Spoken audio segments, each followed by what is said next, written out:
अब आते हैं प्रमेय 6.5 की ओर। इसमें बोल रहा है कि यदि एक त्रिभुज का एक कोण दूसरी त्रिभुज का एक कोण बराबर हो तथा इसके अंतर्गत करने वाली भुजाएं समानुपाती हो तो दोनों त्रिभुज समरूप होते हैं। तो हमें दोनों त्रिभुज क्या सिद्ध करना है? समरूप सिद्ध करना है। इस प्रमेय को SAS समरूपता भी कहते हैं। तो चलिए इस प्रमेय को हम सिद्ध करते हैं। तो ये प्रमेय दिया गया है SAS समरूपता कसौटी। तो यहाँ पर दिया गया है कि एक त्रिभुज का एक कोण दूसरे त्रिभुज का एक कोण। तो चलिए सबसे पहले हम दो त्रिभुज बना लेंगे। यहाँ पर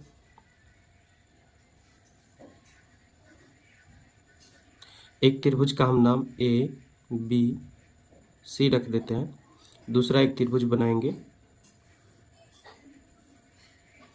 इस त्रिभुज का नाम PQR रख देते हैं।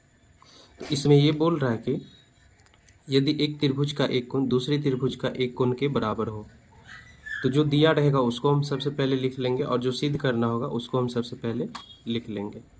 तो यहाँ पर जो दिया गया है वो हम लिख लेते हैं। दिया गया है, क्या दिया गया है कि एक त्रिभुज का एक कोण दूसरे त्रिभुज के एक कोण के बराबर हो, यानी कोण ए बराबर हम कर देते हैं कोण पी के। तो यहाँ से दिया गया है कोण ए बराबर है कोण पी के, तथा इन कोणों को अंतर्गत करने वाली भुजा, इन कोणों को अंतर्गत करने वाली भुजा समानुपाती हो। मतलब कोण ए और कोण पी को अंतर्गत करने वाली भुजा कौन है? कोण ए को अंतर्गत करने वाली भुजा AB और AC है।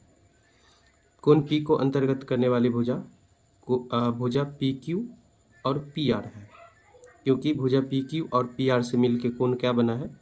P बना है। और यहाँ से कोण भुजा AB और AC से मिलकर कोण A बना है। तो ये भुजा क्या है? समानुपाती है। दिया ये भी गया है कि ये AB और AC भुजा PQ और PR भुजा समानुपाती है, यानी AB बट्टे का PQ, यहाँ से हम लिख लेंगे AB बट्टे का PQ बराबर होगा AC बट्टे के PR, AC बट्टे के PR के। ये चीज़ दिया गया है। तो हमें सिद्ध क्या करना है? दोनों त्रिभुज समरूप होंगे, यानी त्रिभुज ABC समरूप होंगे त्रिभुज PQR के। ये चीज़ हमें सिद्ध करना है। तो चलिए करते हैं। यहाँ पर लिख देंगे पहले, सिद्ध करना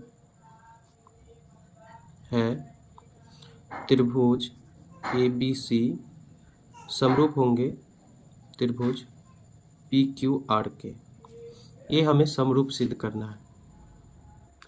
तो सबसे पहले हम रचना करेंगे, जिस प्रकार हम प्रमेय 6.3 में रचना किए थे, 6.4 में रचना किए थे, उसी प्रकार 6.5 में भी रचना करेंगे। रचना इस प्रकार करेंगे कि PQ और PR पर बिंदु हम लेंगे 2, एक बिंदु हम लेते हैं M और एक बिंदु हम लेते हैं N।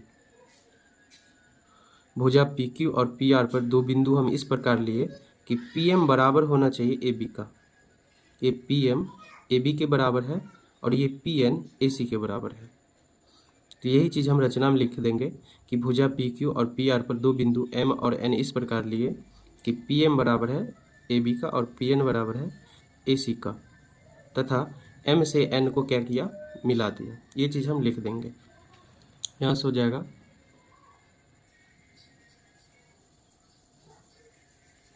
रचना। तो यहाँ से लेंगे भुजा PQ तथा PR, यहाँ हो जाएगा R। भुजा PQ तथा PR पर M तथा N बिंदु इस प्रकार लिया कि हमने यहाँ क्या लिखा? भुजा PQ और PR पर M तथा N बिंदु इस प्रकार लिया कि पहला में PM बराबर हो गया किसके? AB का, और PN बराबर हो गया AC का। दूसरा हम क्या किए? M से एन को मिलाया।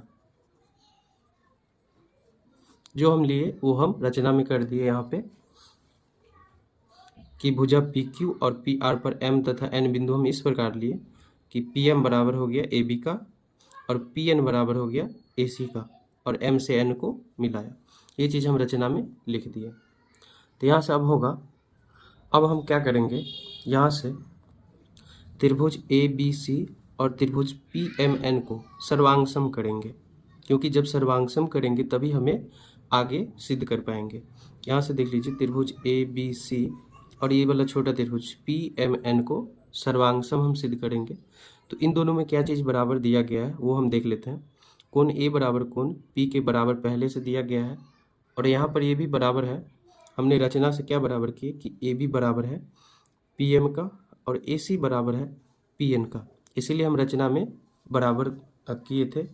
तो यहाँ से क्या बराबर दिया गया है दोनों त्रिभुज में, कोण ए बराबर कोण पी का, ए बी बराबर है पी एम का और ए सी बराबर है पी एन का। तो ऐसे ऐसे यानी इसको हम क्या कहते हैं साइड, इसको भी साइड, इसको हम एंगल। तो एस ए एस यानी भुजा कोण भुजा सर्वांग समता से त्रिभुज ए बी सी सर्वांगसम हो जाएगा त्रिभुज पी एम एन के।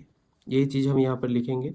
चलिए हम त्रिभुज किसको किसको सर्वांगसम करेंगे, तो त्रिभुज ए बी सी तथा त्रिभुज पी एम एन में जो बराबर दिया गया है उसको हम लिख लेंगे। तो यहाँ पर दिया गया है कि ए बी बराबर है किसके, पी एम के। ये रचना से है, हमने रचना किया था रचना से।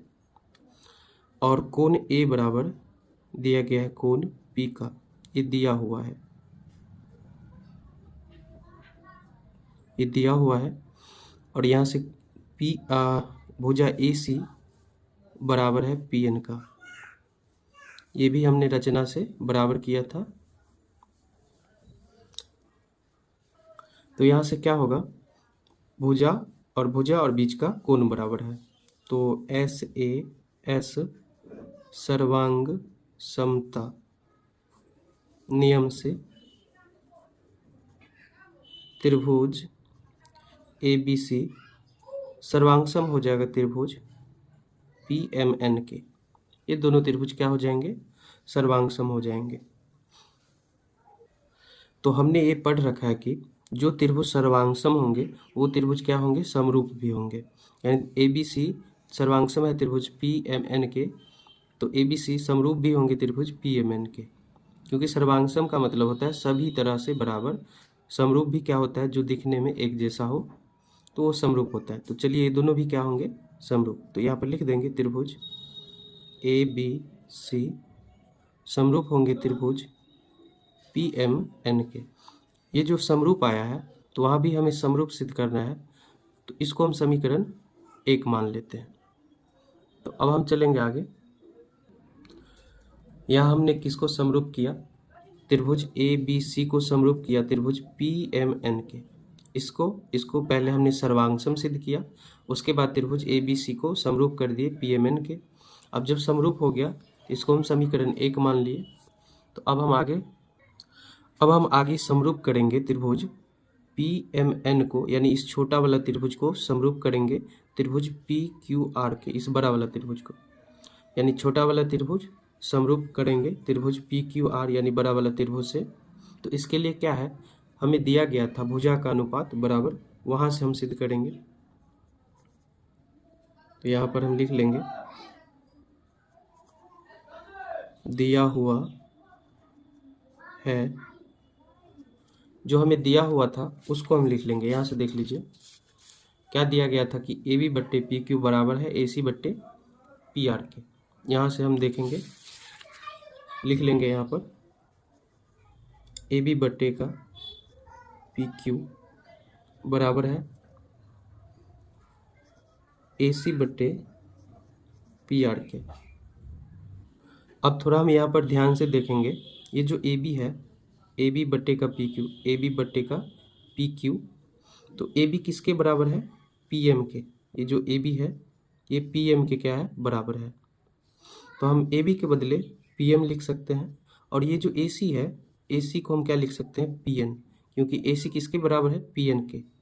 किस चीज़ से, तो रचना से। रचना में हमने इसको इसके बराबर किया था और इसको इसके बराबर किया था, वही चीज़ हम यहाँ पर लिख लेंगे। तो ए बी के बदले हम क्या लिख सकते हैं, पी एम,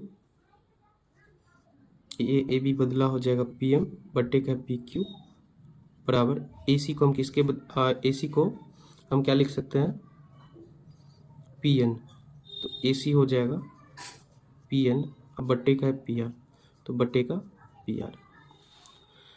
अब यहाँ से हम थोड़ा देखेंगे, तो यहाँ पर देख लेंगे क्या आया है, पी एम बट्टे का पी क्यू बराबर पी एन बट्टे का पी आर।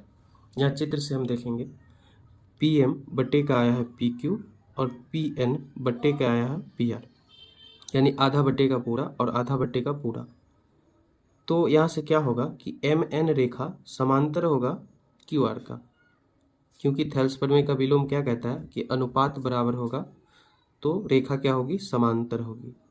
तो इस प्रकार भी समांतर होता था कि पी एम बट्टे का एम क्यू रहे बराबर अगर पी एन बट्टे के एन आर के, तो फिर भी एम एन समांतर क्यू आर का होता था। और इस प्रकार भी अगर दिया है, अगर आधा बट्टे का यानी पी एम बट्टे का पी क्यू बराबर दिया है पी एन बट्टे का पी आर, अगर आधा बट्टे का पूरा भी दिया है तो फिर भी एम एन समांतर होगा क्यू आर का, थेल्स प्रमेय के विलोम से, यानी प्रमेय 6.2 से। तो वो हम लिख देंगे कि यहाँ से क्या होगा, अतः ये अनुपात बराबर है, तो अतः एम एन समांतर होगा क्यू आर का, क्या चीज़ से, तो प्रमेय 6.2 से। तो यहाँ से हम क्या किए, बराबर कर दिए, समांतर कर दिए। तो समांतर होने पर क्या होगा कि ये कोण m बराबर हो जाएगा कोण q का, कोण n बराबर हो जाएगा कोण r का, क्योंकि ये सब क्या है, संगत कोण है। m बराबर q का, कोण n बराबर कोण r का, क्योंकि हमें छोटा त्रिभुज और ये बड़ा त्रिभुज को समरूप करना है। पहले हम क्या किए, इस त्रिभुज को और इस त्रिभुज को समरूप किए, अब फिर इस छोटा वाला त्रिभुज को बड़ा वाला त्रिभुज से समरूप करना है। उसके लिए हम क्या किए, एम एन समांतर किए क्यू आर का, फिर ये कोण m बराबर हो गया कोण q का, कोण n बराबर हो गया कोण r का। ये चीज़ हम लिख देंगे। यहाँ से क्या हो जाएगा, कोण m बराबर हो गया कोण q का और कोण n बराबर हो गया कोण r का, क्योंकि ये संगत कोण है। समांतर होगा तो संगत कोण क्या होगा, बराबर। यहाँ से ये हो गया। अब हम क्या करेंगे, हमको समरूप करना है किसको, पी एम एन त्रिभुज और पी क्यू आर को। तो वो चीज़ हम लिख देंगे यहाँ से, त्रिभुज पी एम एन तथा त्रिभुज पी क्यू आर में, यहाँ पर पी क्यू आर में क्या बराबर दिया गया है वो हम लिख देंगे। यहाँ से देख लीजिए, कोण m बराबर कोण q का दिया गया है, यानी छोटा त्रिभुज में कोण m, बड़ा त्रिभुज में कोण q के बराबर, कोण n कोण r के बराबर और कोण p दोनों में है, कोण p दोनों में है। तो यहाँ से क्या हो जाएगा, तीनों कोण बराबर है, इन तीनों त्रिभुज में तीनों कोण बराबर है। कोण m बराबर है कोण q का, कोण n बराबर है कोण r का, क्योंकि ये संगत कोण है। फिर उसके बाद क्या हमने, कोण p बराबर कोण p का, क्योंकि ये क्या है, उभयनिष्ठ है, उभयनिष्ठ है, इसलिए ये दोनों बराबर है। तो ए समरूपता नियम से क्या होगा, ए समरूपता नियम से त्रिभुज क्या, त्रिभुज पी एम एन समरूप हो जाएगा पी क्यू आर के, त्रिभुज पी एम एन समरूप हो जाएगा त्रिभुज पी क्यू आर के। इसको हम समीकरण 2 मान लेंगे। अगर हम समीकरण 1 को देखें, यहाँ से ए बी सी समरूप है त्रिभुज पी एम एन के, और समीकरण 2 को देखें कि पी एम एन समरूप है त्रिभुज पी क्यू आर के। थोड़ा हम चित्र से समझ लेते हैं। यहाँ से क्या होगा, समीकरण 1 में दिया गया था कि ए बी सी समरूप है त्रिभुज पी एम एन के, इस छोटा वाला त्रिभुज के, और समीकरण 2 में दिया गया कि पी एम एन समरूप है त्रिभुज बड़ा वाला के, यानी ये त्रिभुज इस छोटा वाला के समरूप है और ये छोटा वाला समरूप है इस बड़ा वाला के। तो इस बड़ा वाला भी समरूप होगा त्रिभुज ABC के, क्योंकि यही त्रिभुज इस छोटा वाला के समरूप है और यही छोटा वाला त्रिभुज इस बड़ा वाला के समरूप है। तो ये बड़ा वाला भी क्या होगा, इस AB के समरूप होगा समीकरण 1 तथा 2 से। तो चलिए यही हम लिखेंगे, समीकरण 1 तथा 2 से क्या होगा, 1 और 2 से, कि त्रिभुज ABC समरूप हो जाएगा त्रिभुज PQR के। और यही चीज़ हमें प्रमाणित भी करना था। यहाँ से त्रिभुज ABC समरूप हो जाएगा त्रिभुज PQR के, क्योंकि ये छोटा वाला त्रिभुज समरूप है इस छोटा वाले त्रिभुज के और यही छोटा वाला त्रिभुज समरूप है इस बड़ा वाले के। तो आपस में ये दोनों भी क्या होगा, समरूप हो जाएगा समीकरण 1 तथा 2 से। तो ये चीज़ हमको क्या करना था, प्रमाणित समरूप करना था। तो चलिए वीडियो आपको अच्छा लगे तो चैनल को लाइक कीजिए, वीडियो को लाइक कीजिए और चैनल को सब्सक्राइब कीजिए।